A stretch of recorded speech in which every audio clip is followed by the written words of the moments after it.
반갑습니다. 오늘부터 우리 8주간 복음 확신 교제를 가지고 우리가 가진 이 보배로운 복음에 대해서 우리가 또 견고히 확신하고 있어야 될 것이 무엇인지 함께 살피는 시간을 가지도록 하겠습니다. 오늘 제1과는요, 확실한 구원, 확실한 사죄, 이런 제목으로 우리 구원의 확신에 대해서 또 사죄의 확신에 대해서 우리가 살피려고 합니다. 여러분, 구원의 확신은 참 중요합니다. 미국의 샌프란시스코에 있는 금문교 공사를 할 때 중국 분들이 했는데요, 굉장히 많은 분들이 공사하다가 그 바다에 빠져 죽었다고 합니다. 수백 명이 빠져 죽었다고 그래요. 자, 그런데 이걸 방지하기 위해서 밑에 그물 이렇게 막을 쳤는데요, 그물막을 치고 나서는 여러분들 떨어져도 그물막에 걸려서 죽지는 않습니다. 그런데 재밌는 것은 떨어진 사람 자체가 별로 없답니다. 왜냐고 하면 내가 떨어져도 나는 살 수 있어, 이런 생각을 하니까 일단 별로 두려움이 없으니까 떨어지는 것 자체를 하지 않더라는 겁니다. 그래서 오늘 우리가 같이 공부하게 되는 구원의 확신 참 중요한데요, 그러나 여러분, 맹신과 확신은 다릅니다. 나는 확신하는데 실제 내가 구원을 확신했다고 해서 천국 못 간다고 하면 그 구원의 확신은요, 도움된 것이 아니라 도리어 해가 되었겠죠. 오늘날 너무 많은 사람들이 구원의 확신을 가지고 있다고는 이야기합니다. 그러나 그들이 가지고 있는 확신은 잘못된 경우가 참 많습니다. 주님 말씀대로 나더러 주여 주여 하는 자마다 천국 가는 거 아니라고 했는데요, 천국 못 갈 사람들이 확신을 많이 가지고 있는 것 같습니다. 그래서 정말로 우리가 성경을 통하여서 진짜 바른 확신을 가지고 있는지 살펴보는 것도 중요합니다.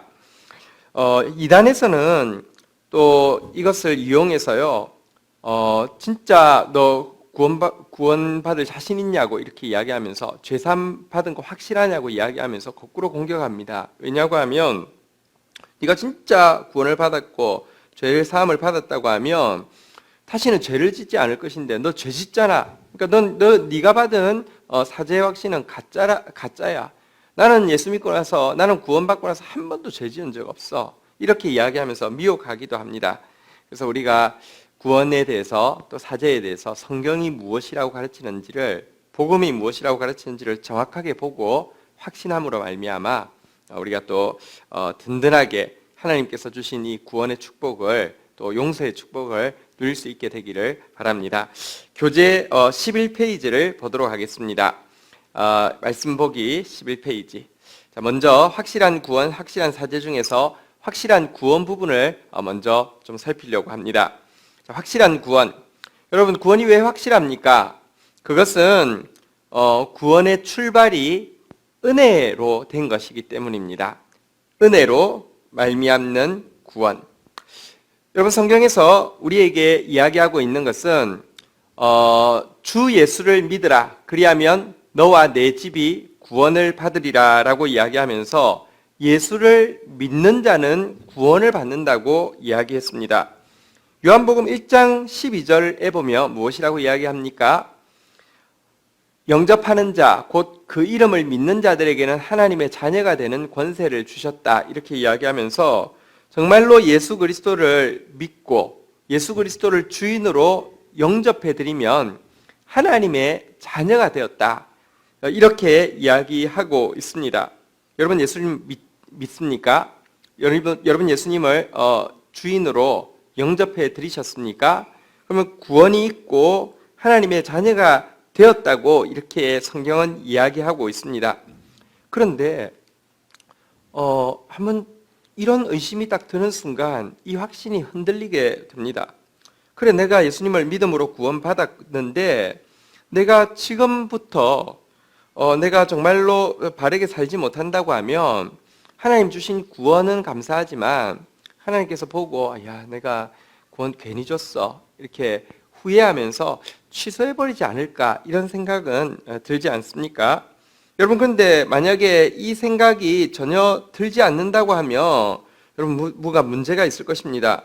왜냐고 하면 자기를 보면서도 실망하지 않는 사람은 굉장한 나르시시즘 환자만 가능하고요, 우리 사실 구원받았지만 자기를 볼 때는 부끄러울 때가 참 많은 것이 우리 모습인 것 같습니다.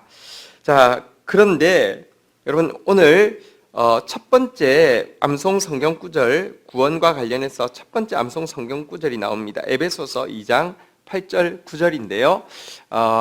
한번 같이 읽어보시죠. 같이 읽겠습니다. 시작. 너희는 그 은혜에 의하여 믿음으로 말미암아 구원을 받았으니 이것은 너희에게서 난 것이 아니요 하나님의 선물이라. 행위에서 난 것이 아니니 이는 누구든지 자랑하지 못하게 함이라. 여기 보시면요, 우리의 구원은 은혜로 말미암아 은혜에 의해서 받은 것이다, 이렇게 이야기하고 있습니다. 한번 정확하게 보시면요, 한번 따라하겠습니다. 은혜에 의하여 믿음으로 말미암아. 이것은 이제 영어로 보면요, by grace through faith라고 되어 있는데요. 이것을 비유하자면 믿음이라는 것은 문입니다. through faith, 문을 통하여, 믿음을 통하여. 믿음은 문입니다. 구원에 이르는 문입니다. 그런데 은혜는 무엇이냐고 하면요, by grace. 다시 말하면 이것은 열쇠와 같은 것입니다. 여러분들, 문을 통하여서 들어간다 말을 맞지만 정확하게는 열쇠를 통하여서 갈 수 있습니다. 믿음으로 구원받는다, 맞는 말이지만요, 사실은요, 그러면 믿음이 공로가 되어질 수 있습니다. 문을 여는 열쇠는요, 은혜입니다. 성경은 이야기하기를 우리는 은혜에 의하여, by grace, 은혜 때문에, 은혜라는 열쇠를 통하여 구원받았다. 이것은 너한테서 난 것이 아니라 하나님의 선물이다. 여러분, 선물을 주고, 자, 이건 선물이에요. 자, 근데 이거 사는데 값이 얼마고 또 이제 배송비 얼마니까 얼마 주세요, 이렇게 하지 않잖아요, 그죠? 은혜라는 것은 그냥 준다는 것입니다. 이유 없이 준다는 것입니다. 조건 없이 준다는 것입니다. 구원은 은혜에 의하여서 우리에게 주어진 것입니다. 은혜의 반대말은 행위겠죠. 행위에 의한 것이 아닙니다. 행위에 의해서 주어졌다고 하면, 아니면 행위가 몇 프로라도 가미되었다고 하면, 여러분, 그것은 자랑할 것이 조금이라도 있겠죠. 구원받은 사람은 누구도 결코 해서는 안 되고 누구도 결코 할 수 없는 것은 자랑하는 일입니다. 자, 여러분, 만약에 내가 구원의 이유를 나의 행위, 나의 느낌, 나의 감정, 나의 기분에서 찾으려고 하면 우리는 분명히 구원의 확신이 흔들리게 될 것입니다. 그러나 자기 아들을 아끼지 않고 은혜로 우리에게 주신 하나님을 생각할 때에는 우리 구원에 대한 확신이 생기게 될 것입니다. 꼭 기억해야 합니다. 하나님께서는 우리에게 은혜로 주신 선물인 구원에 대해서 절대 후회하지 않습니다. 우리 두 번째 성경 구절 한번 보도록 하겠습니다. 로마서 11장 29절, 우리 같이 한번 읽어보도록 하겠습니다. 시작.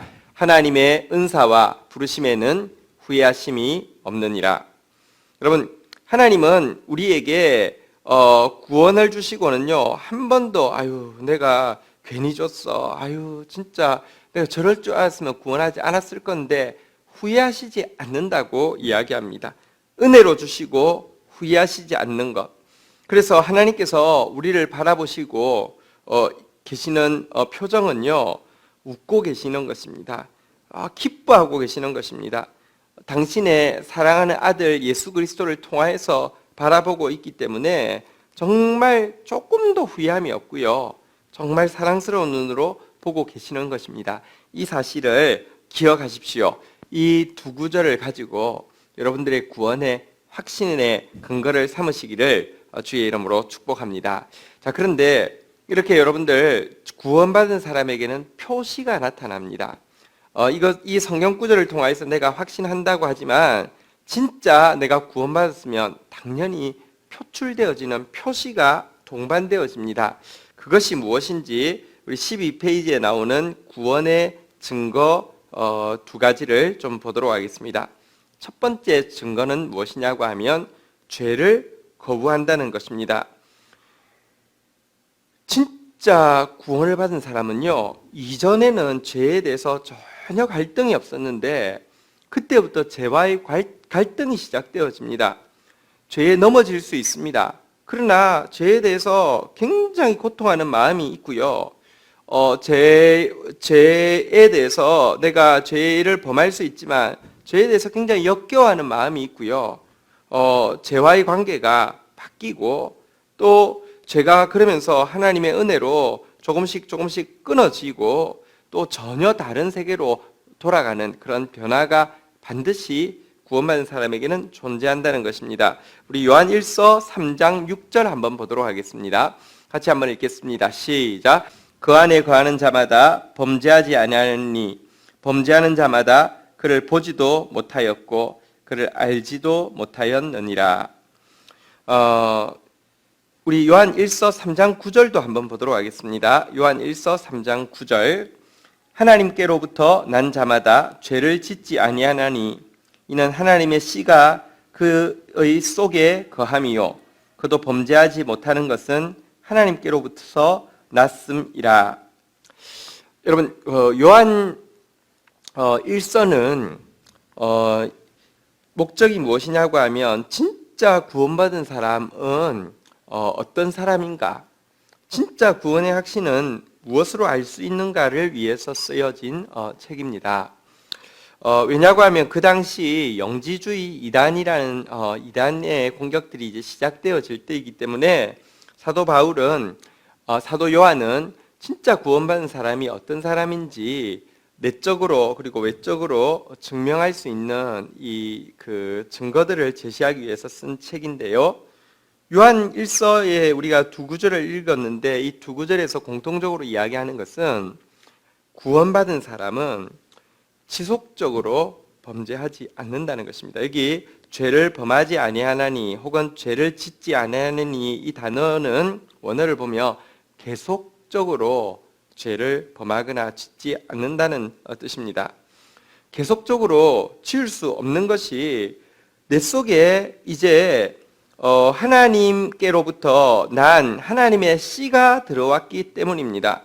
여러분, 임신하기 전에는 아무 음식이나 먹을 수 있는데 임신하고 나면 막 어떤 음식은 막 이렇게 구토가 나고 막 이러잖아요. 그죠? 왜냐고 하면 그 속에 생명의 씨가 들어왔기 때문입니다. 예수의 생명이 이 구원의 씨가 우리 속에 하나님의 씨가 들어오고 나면요. 죄에 대해서 막 이렇게 구토가 나게 되어 있다는 것입니다. 그래서 절대로 계속 범죄할 수 없다는 것입니다.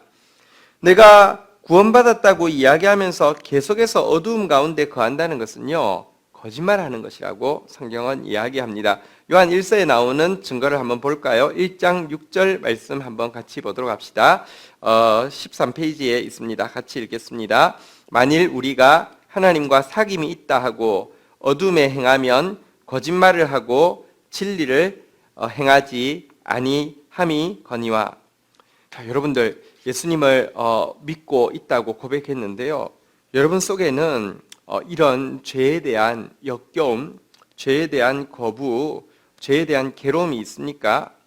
여러분들 정말 죄를 떠나서 하나님이 원하시는 사람이 되고 싶고 하나님이 기뻐하시는 일을 하고 싶고, 근데 그럼에도 불구하고 그 반대로 살 때 마음이 아프고 혹은 옆에 있는 지체가 하나님 뜻과 반대로 사는 모습을 볼 때 마음이 슬프고 하나님 싫어하는 죄에 대해서 증오하는 마음이 있습니까? 만약에 이런 마음이 전혀 없다고 하면 여러분 가상 임신이고 가상 영접이지 진짜 예수를 받아들인 것이 아닐 것입니다.